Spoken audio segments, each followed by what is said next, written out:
అందరికీ నమస్కారం అండి. తెలుగు కథల సంపుటికి స్వాగతం. నా పేరు శ్వేత. ఈరోజు మనం చెప్పుకోబోయే కథ భార్యకి తల్లికి మధ్యలో అడకత్తర్లోని పోక చెక్కలా నలిగిపోతూ భార్య పోరు తట్టుకోలేక మంచాన పడిన తల్లిని ఆశ్రమానికి పంపించాడు కొడుకు. కొన్నాళ్లకే తల్లి చనిపోయిందని కబురు తెలియగానే పరిగెత్తుకుంటూ వెళ్ళిన ఆ కొడుక్కి తల్లి ఆఖరి చూపు కూడా దక్కకపోవటంతో తన వల్లే తల్లికి ఇలాంటి పరిస్థితి వచ్చినందుకు ఎలా బాధపడుతున్నాడో ఈ కథలో మనం చూద్దామండి. కథ పేరు పోక చెక్క. రచించిన వారు దూరి వెంకట్రావు గారు.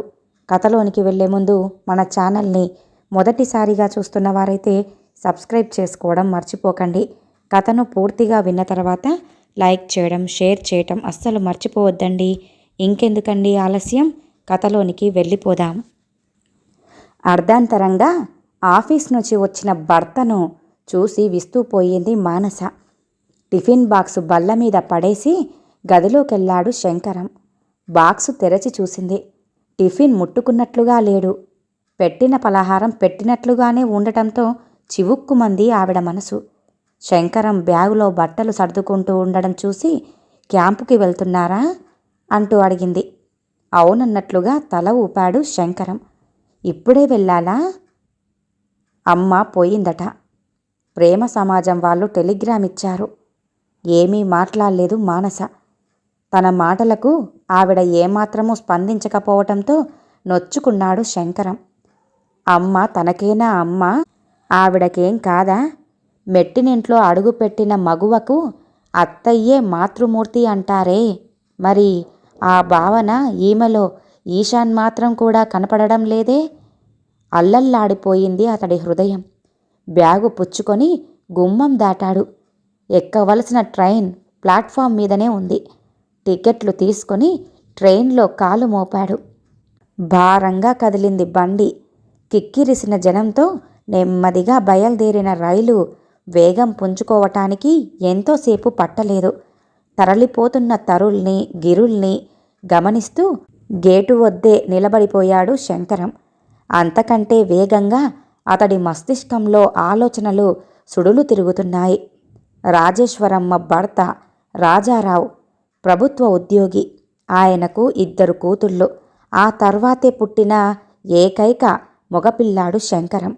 ఇంకో 10 ఏళ్లు సర్వీసుండగానే కాలం చేశాడు రాజారావు. బాల్యంలోనే శంకరానికి తండ్రి ప్రేమ కరువవడంతో తల్లే సర్వస్వమైంది. రాజేశ్వరమ్మ పెన్షన్ డబ్బులతోనే సంసారాన్ని సాకుతూ ఇంటి మీద అప్పులు తెచ్చి మరీ ఆడపిల్లల పెళ్లిళ్ళు చేసింది. బీఎస్సీ పాస్ అవుతూనే ఓ మందుల కంపెనీలో మెడికల్ రిప్రజెంటేటివ్గా చేరాడు శంకరం. కొడుకుని విడిచిపెట్టి ఉండలేక తను కూడా హైదరాబాద్కి బయలుదేరింది. ఇప్పుడామెకు శంకరం తప్ప తోడెవ్వరూ లేరు. కొడుకు ఆర్జనాపరుడు అవడంతో ఆర్థిక ఇబ్బందులు గట్టెక్కాయి. శంకరానికి తల్లంటే ప్రాణం. బిడ్డకు తన మీద ప్రేమ ఎప్పటికీ అలాగే స్థిరంగా ఉండాలని కోరుకునేది రాజేశ్వరమ్మ. కొడుక్కి పెళ్ళైతే బిడ్డ తననెక్కడ అలక్ష్యం చేస్తాడోనన్న వ్యధ ఆమెకు ఓ మూల పీడిస్తూనే ఉంది. అలా అని వాడికి పెళ్లి చేయకుండా ఉండలేదు కదా. చదువు సంధ్యలు అంతగా లేని అమ్మాయి అయితే తన చెప్పు చేతుల్లోనే ఉంటుందనుకుంది. శంకరం తల్లి వాక్కుని వేదవాక్కుగా భావించే తనయుడవడం వల్ల ఆ విషయంలో ఆమెకు ప్రతిఘటన ఎదురవ్వలేదు. బంగారు బొమ్మలాంటి కోడల్ని తెచ్చుకున్నావు, బుగ్గలు చిదిమి దీపం పెట్టుకోవచ్చు అంటూ మెచ్చుకున్నారు గృహప్రవేశానికొచ్చిన గృహిణులు. వాళ్ల పొగడ్తలకు ఒబ్బిపోయాడు శంకరం.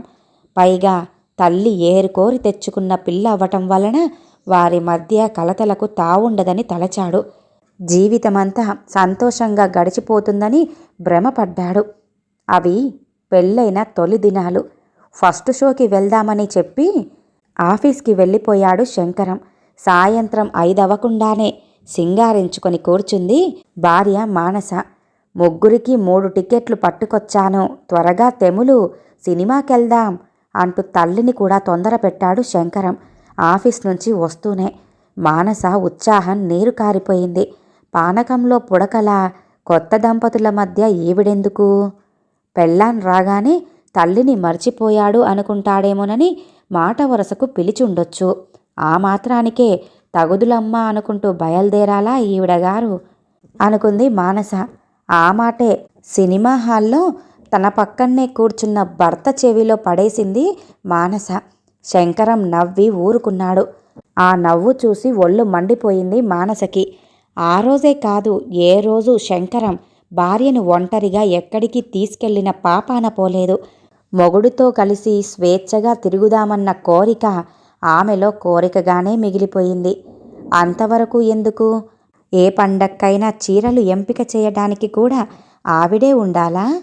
అమ్మను కాదని అర్ధాంగిని తీసుకెళ్తే ఏం బాగుంటుంది చెప్పు అంటాడు. ఏమన్నా అంటే అతడికి మాతృమూర్తి పట్ల గౌరవం ఉండొచ్చు, అంతకు మించి ప్రేమ ఉండొచ్చు. అంత మాత్రాన ఆలిని అలక్ష్యం చేయటం తగునా? పోనీ ఆవిడ మనోభావాలకు తగ్గట్టుగా అనుకూలంగా మసులుకున్నందుకు తనకి దక్కిన మర్యాదేమిటి? అక్షంతలు తప్ప. ఒకసారి అమ్మను అర్ధాంగిని వదిలి తానే స్వయంగా బట్టలు కొనుక్కొస్తే ఏమైంది? విలువైన వలువలేమో ఇల్లాలికి, నాసిరకం చీరలు తల్లికా? బాగుందిరా. పెళ్ళామంటే బెల్లం, తల్లంటే అల్లమన్న నానుడిని నిజం చేశావు కదరా అంటూ రాద్ధాంతం చెయ్యలేదు. ఆవిడ మాటలకు అందరి మనసులు కలతపడటంతో ఆ పండక్కి ఎవ్వరూ కొత్త బట్టలే కట్టుకోలేదు. పిండి వంటలు తిని సరదాగా గడపవలసిన పబ్బం పస్తులతో తెల్లవారింది. అమ్మ మాటను కాదనలేక, కట్టుకున్న దాని మనసు బాధ పెట్టలేక అడకత్తర్లో పోక చెక్కలా అయ్యాడు శంకరం. ఒక అత్తగారిగా కోడల్ని ఆరాళ్ళు పెట్టాలన్న మనస్తత్వం తనది కాకపోయినా అడుగడుగునా మందలించకపోతే తన కొడుకు ఎక్కడ తనకు దూరమైపోతాడోనన్నది రాజేశ్వరమ్మ బాధ. మానస పిల్లల తల్లి కూడా అయ్యింది. అయితే మాత్రం ఆమెకేమైనా ప్రత్యేకత ఉంటుందనుకుంటున్నారా? పెత్తనమంతా అత్తయ్య గారిదే, నిర్ణయాలన్నీ ఆవిడవే. ఆడపడుచుల రాకపోకలు, వాళ్ళ పెట్టుపోతలు అన్నీ ఆవిడ ఇష్టప్రకారంగా జరగాల్సిందే. మానసకు ఆ ఇంట్లో ఆర్థిక స్వాతంత్రమే కాదు, భావ ప్రకటనకు కూడా స్వేచ్ఛ లేదు. ఆవిడ గారు కలత చెంది పెదవి విప్పితే చాలు, కొడుకుతో అన్నీ చాడీలే, తన గురించే. అందుకు ఆడపిల్లల ఆజ్యం కూడా. తల్లిని తోబుట్టువులను ఏమీ అనలేక శంకరం భార్య మీద విరుచుకుపడేవాడు. కూతుళ్ళు వచ్చి ఎన్నాళ్ళైనా పుట్టింట్లో ఉండొచ్చు, కానీ కోడలి తరపున కాకైనా తన ఇంట్లో వాలకూడదు. రాజేశ్వరమ్మ నైజం తెలియక ఎవరైనా పొరపాటున ఆవిడ గడపలో అడుగు పెట్టారో జన్మలో మరచిపోలేని పరాభవాన్ని చవిచూస్తారు. ఇక కడుపు చించుకొని పుట్టిన బిడ్డలు కూడా నానమ్మ నానమ్మ అంటూ ఆవిడ చెంతనే చేరుతారు తప్ప అమ్మ అంటూ తన దగ్గరకు రావటం లేదు. వాళ్లను ఆ విధంగా తయారు చేసింది అత్తయ్యేనని మానసకు బాగా తెలుసు. అందుకే బాధనంతటినీ మౌనంగా భరించడమే నేర్చుకుంది మానస. రాను రాను ఎదుగుతున్న పిల్లలకు ఆవిడ మనస్తత్వం అర్థమైందో ఏమో గాని ఆ ఇంట్లో అమ్మకున్న స్థానాన్ని అర్థం చేసుకున్నారు. క్రమేపీ తల్లికి చేరువయ్యారు. నాకెవరితో ప్రమేయం లేదంటూ గిరగిరా తిరుగుతోంది కాలచక్రం. జవసత్తువలు సన్నగిల్లటంతో రాజేశ్వరమ్మ మునపటిలా ఏ పని చెయ్యలేకపోతుంది. తప్పనిసరై కోడలికి వంటింటి తాళం చెవి అప్పజెప్పింది. తరచుగా తల్లి అస్వస్థకు గురి కావటంతో శంకరానికి డాక్టర్ బిల్లులు ఎక్కువయ్యాయి. మందుల కోసం డబ్బు మంచి నీళ్ళలా ఖర్చు చేస్తున్నాడు. అయినా తల్లి ఏమైపోతోందన్న బెంగ అతడికి అనుక్షణం పీడిస్తూనే ఉంది. మంచం దిగలేని స్థితిలో ఉండి కూడా కోడలి చేత శుశ్రూషలు చేయించుకుంటున్నా కూడా రాజేశ్వరమ్మలో మాత్రం అహం తగ్గలేదు. సేవలందిస్తున్న కోడలి మీద సానుభూతి పరచటం అటుంచి అడుగడుగునా కసురుకోవటం మొదలెట్టింది. దాంతో గదిలో బంధించిన మార్జాలమైపోయింది మానస. పెద్ద చిన్న అని లేకుండా ఏమిటా వాగుడు అంటూ శంకరం భార్యను 1-2 సార్లు మందలించాడు. అయితే పొద్దున లేచిన దగ్గర నుంచి రాత్రి పడుకునేంత వరకు తల్లికి తన భార్య మానస అవసరం తప్పదని తెలిసిన తర్వాత మరి మాట్లాడలేకపోయాడు శేఖరం. వీలైనంత వరకు తను పనిలో భార్యకు సహకరించసాగాడు. ఏరా పెళ్ళాం చేతిలో కీలుబొమ్మ వైపోయావట్రా అంటూ తల్లి వాపోతున్నా ఇదివరకులా పట్టించుకోవటం మానేశాడు. ఒంటికి కారం పూసినట్లయింది రాజేశ్వరమ్మకు. అయితే మాత్రం తనిప్పుడు అశక్తురాలు. ఏం చెయ్యగలదు? ఇలా ఉండగా ఓ రోజు తల్లి గదిలో నుంచి దుర్వాసన రావటం గమనించి లోపలికెళ్ళాడు శంకరం. మలమూత్రాల్ని మంచం మీదే చేసేసుకొని దొర్లుతోంది రాజేశ్వరమ్మ. ఆ దృశ్యం శంకరం మనసును కలిచివేసింది. తల్లిని ఆ స్థితిలో వదిలేసి తనకేం పట్టనట్లుగా తిరుగుతున్న భార్య మీద పీకల వరకు కోపం వచ్చింది.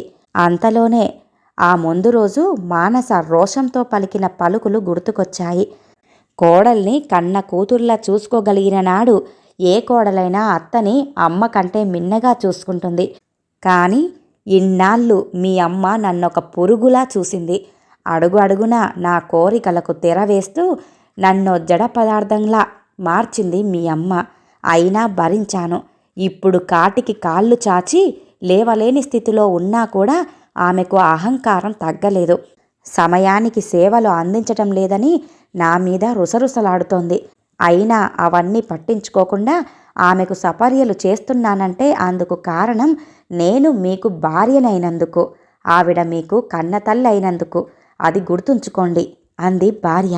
ఆ మాటలు గుర్తుకొచ్చి క్షణక్రితం అతడిలో పొంగి పొర్లిన ఆవేశం చప్పున చల్లారిపోయింది. మౌనంగా తల్లి దగ్గరికి వెళ్ళాడు. స్వయంగా ఆమె చీర మార్చి పాడైపోయిన బట్టల్ని తడిపి ఆరేశాడు. శంకరం అలా తల్లికి చేస్తున్న సేవల్ని గమనించి కూడా భార్య మానస చూడనట్లుగా ఊరుకుంటోంది.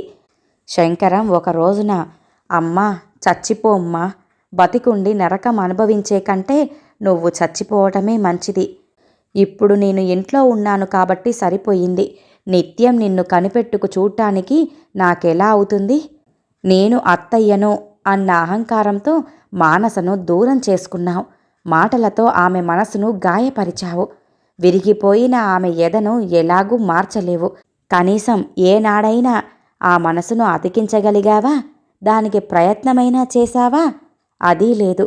నన్నేం చెయ్యమంటావమ్మా? నేను అశక్తుణ్ణి, అసమర్థుణ్ణి. లోకంలో ఏ తనయుడు కోరని కోరిక కోరుతున్నాను. నీ మీద ఉన్న ప్రేమ కొద్దీ నిన్ను చచ్చిపోమ్మంటున్నానమ్మా అంటూ శంకరం మనసులోని మాటలు అతడి ప్రమేయం లేకుండానే గాలిలో దూసుకెళ్ళాయి. ఉన్నట్లుండి ఒక్కసారిగా అతడి భుజం మీద ఎవరిదో చెయ్యి పడింది. ఆ చేతి స్పర్శకు వళ్ళు జలధరించినట్లయింది.